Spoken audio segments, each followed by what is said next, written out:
parts of the bubble dance. I like to do the bubble dance in the beginning of some of my sessions because it's about, majority of it is about spatial relations and spatial awareness.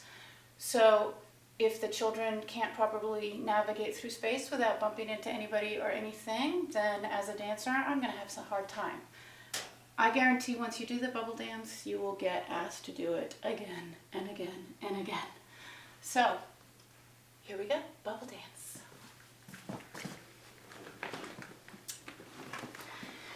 So I brought something in my bag today. Are you ready? Here we go. Let's see what's in my bag.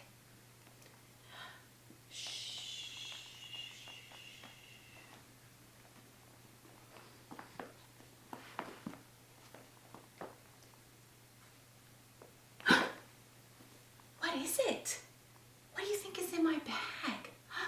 Candy? I don't know. Let me look one more time. Here we go. And teachers, I like to do this because it's an anticipatory moment. It brings in the focus into the children. They can start making predictions about what is in your bag. So this is a very important moment in the bubble dance. Here we go. Let's look one more time. Are you ready? Here we go. And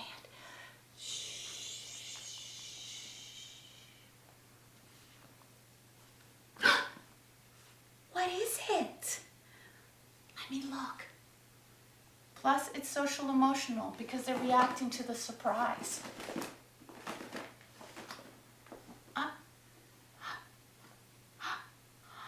Bubbles, yeah. What color are my bubbles? Blue. So another opportunity for you to ask the children questions, for them to be able to respond to some of these questions, what they think it is, what color is it, are they big bubbles, are they small bubbles? So we are just going to use our eyes.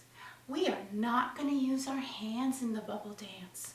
We are just going to use our eyes, and we are going to watch and see how those bubbles move. Here we go.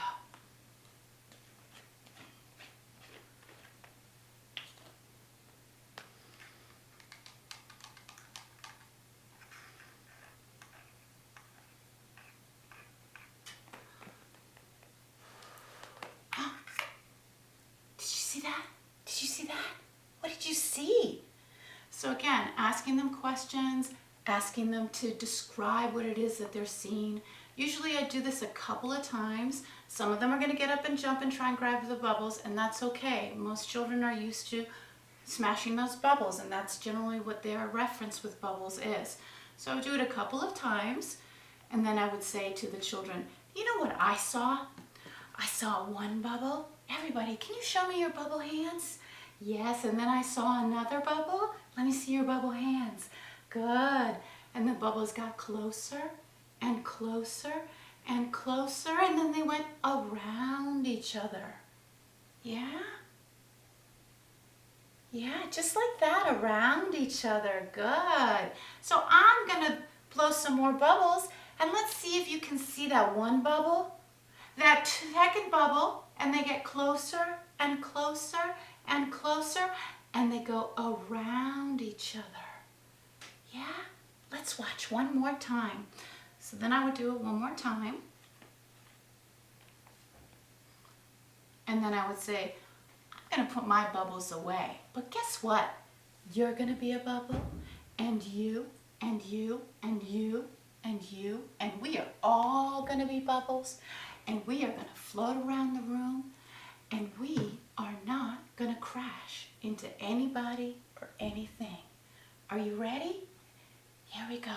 So I like to start off small so that we can actually grow, and it's changing levels, and it's a nice transition from all of us being together in a circle to all of us getting up and moving around through space. So here we go, everybody.